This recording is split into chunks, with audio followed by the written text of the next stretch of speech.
Auto immune disorder है। Auto immune disorder है।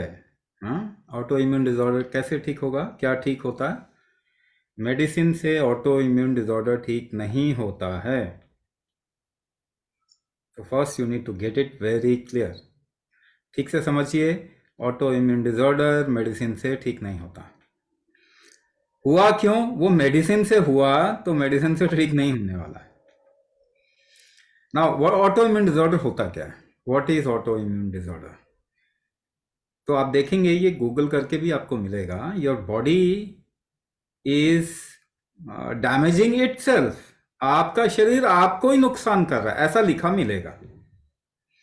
पहली बात, आपका शरीर आपको नुकसान नहीं करता है।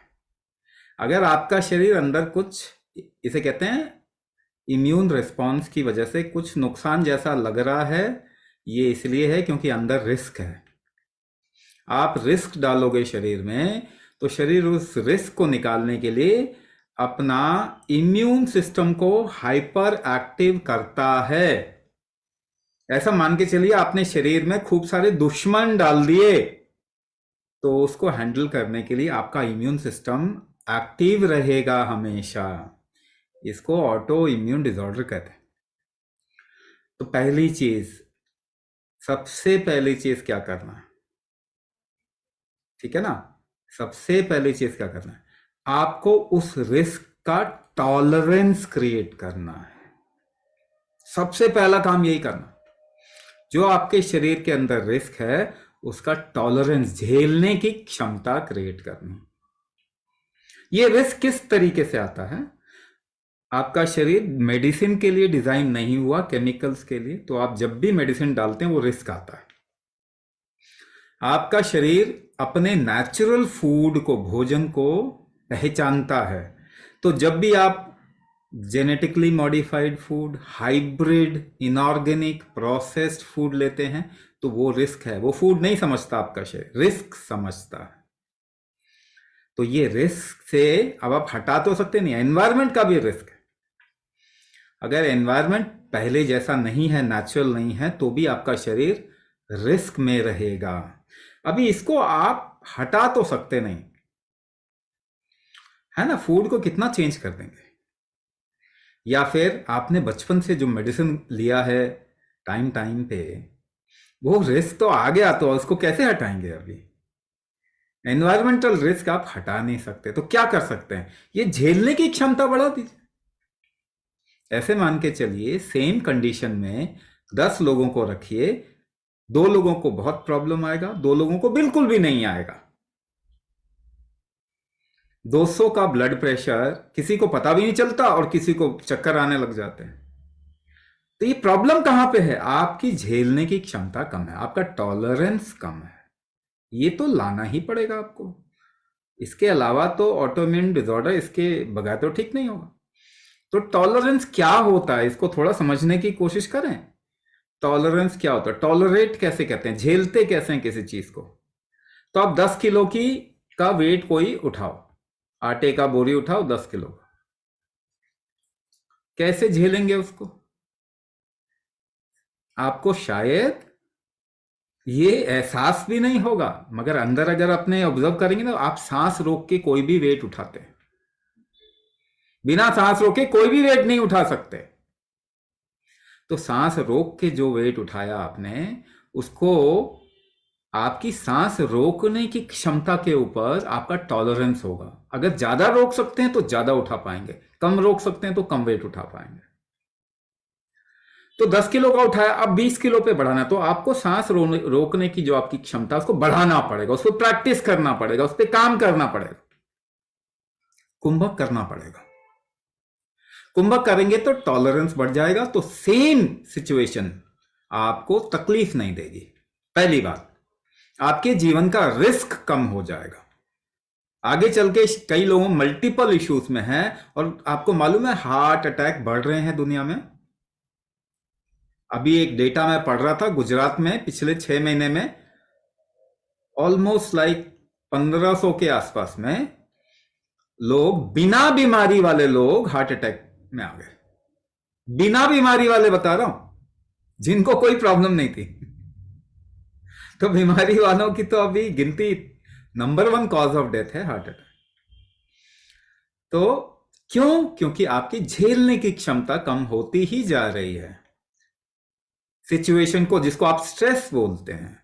मगर उसका प्रैक्टिकल सॉल्यूशन कोई भी नहीं देता। स्ट्रेस तो आप गूगल में खूब पढ़ेंगे, स्ट्रेस कम कर लो, स्ट्रेस कम करने का जीना छोड़ दो, इसका मतलब कहीं जाना आना छोड़ दो। स्ट्रेस कम करने का मतलब क्या होता है? बच्चों में स्ट्रेस कम करो, पढ़ना छोड़ दीजिए। अरे भाई, अपना झेलने की क्षमता बढ़ा लो ना, टॉलरेंस बढ़ा लो। पहला ये काम आपको करना ही करना है। इसके अलावा कोई कोई ऑप्शन नहीं।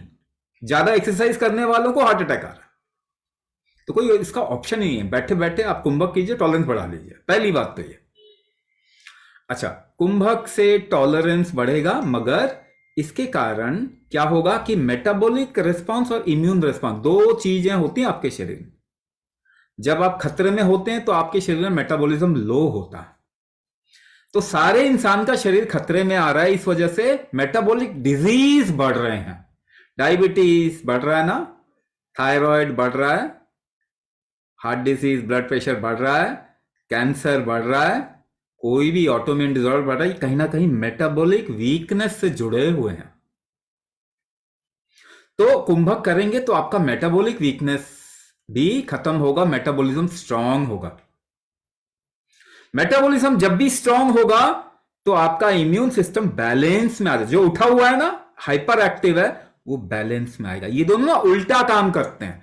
मेटाबॉलिज्म ऊपर जाएगा तो इम्यून नीचे आएगा, इम्यूनिटी ऊपर जाएगी तो मेटाबॉलिज्म नीचे आएगा।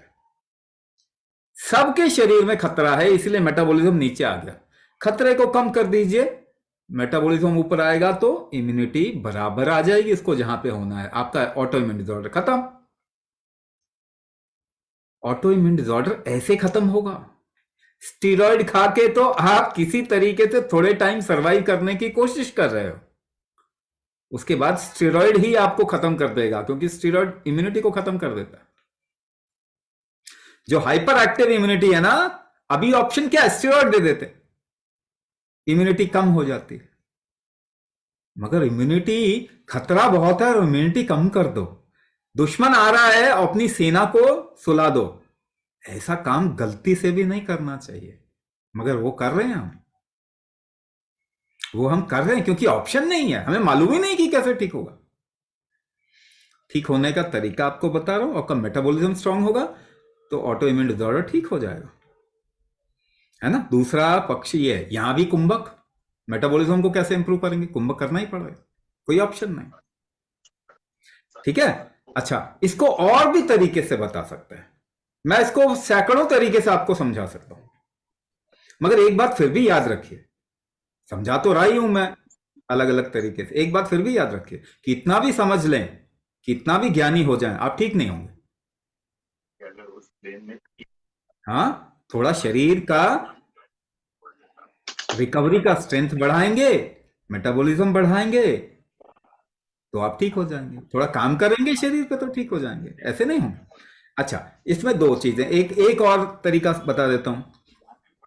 जब भी आपके शरीर में फुल इनहेलेशन नहीं हो रहा तो रिस्क आता है ना। कहीं पे बहुत धुआं है, ट्रक है, बहुत धुआं निकल रहा है, डीजल का ट्रक है, आप वहां जाते हैं, धुएं में जाते हैं तो सांस रोक लेते हैं या रुक जाती है, क्योंकि रिस्क है आपके आसपास में।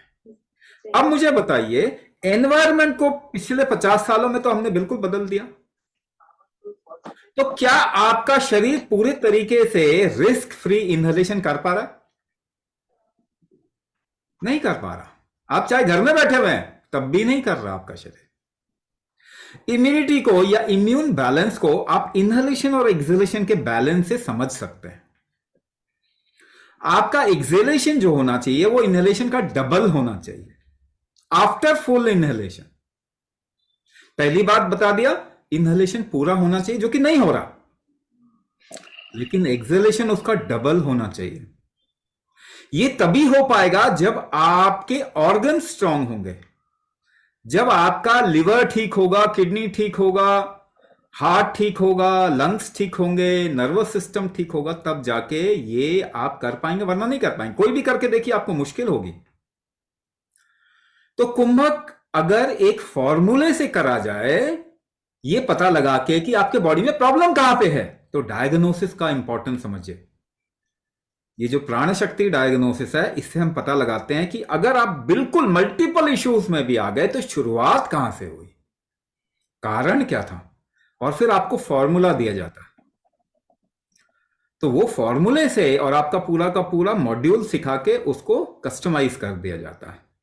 उस फॉर्मूले के तहत अगर आप करेंगे ना, तो आप देखेंगे कि ये चीज एक तो बहुत आसानी से दिखने में आएगा, आपकी ब्रेथ इजी हो जाएगी। अभी देखिए, अस्थमा का कोई इलाज नहीं है, 100 साल में दवाई से तो इलाज नहीं है अस्थमा का, एक भी बंदा ठीक नहीं हुआ। तो अभी जो टेस्टिमोनियल दिया कि नहीं, अभी मुझे इनहेलर की जरूरत नहीं पड़ती। हाँ, ये चीज बहुत आसान है, लंग कैपेसिटी बढ़ाना बहुत आसान है।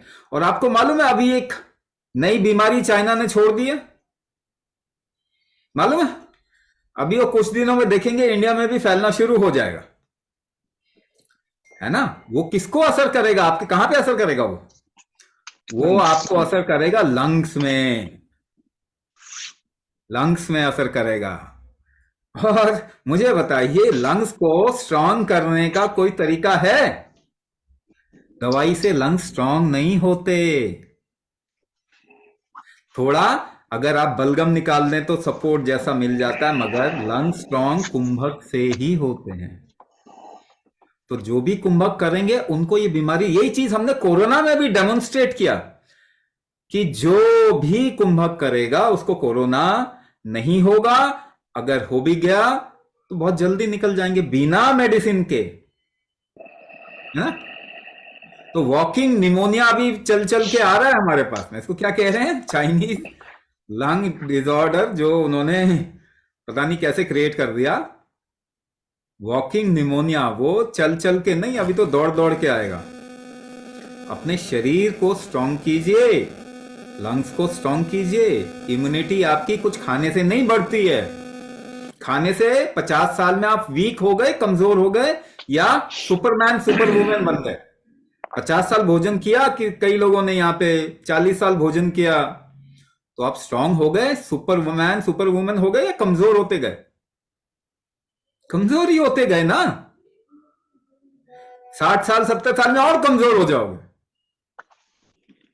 तो भोजन खा के कमजोर हो रहे हो ना, फूड से हमें स्ट्रांग हो जाते हैं हम। ये गलत फहमी नहीं पालना, है ना? ये गलत फहमी नहीं पालना। अपने आप लोग बहुत समझदार लोग हैं, अपनी बुद्धि का इस्तेमाल करें, एजुकेशन का इस्तेमाल ना करें, क्योंकि एजुकेटेड लोग समझदार नहीं होते। बुद्धि का इस्तेमाल करें।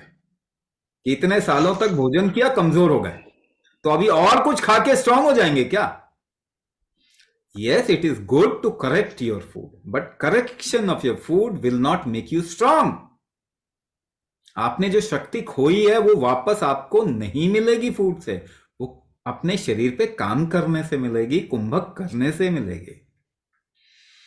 तो प्रोटेक्शन कैसे होगा? ये आगे वाली चीजों के लिए या आगे आने वाले लाइफ में रिस्क के लिए आपका शरीर आपको प्रोटेक्ट कर सकता है, कोई और प्रोटेक्ट नहीं कर सकता। तो अपने शरीर को ऐसा बना के रखना चाहिए कि आपकी लाइफ इंडिपेंडेंट रहे, कि आपकी लाइफ में प्रॉब्लम्स कम आए, और आए तो जल्दी निकल पाए। आगे जैसे जैसे एज बढ़ेगी, डिपेंडेंसी नहीं होनी चाहिए किसी के ऊपर। अगर आपका शरीर सक्षम होगा तो आपकी डिपेंडेंसी नहीं होगी किसी के ऊपर। ये सबसे जरूरी चीज है। तो यहां पे चाहे वो ऑटो इम्यून डिसऑर्डर कह रहे हैं, चाहे वो इसको कोई भी नाम आप रख लीजिए, बट ऑटो इम्यून डिसऑर्डर तो ठीक नहीं होता ना दवाई से। तो इसको ठीक करने का एक ही तरीका, आपका शरीर इसको बिल्कुल आसानी से ठीक कर लेगा। Do kumbhak in the right manner.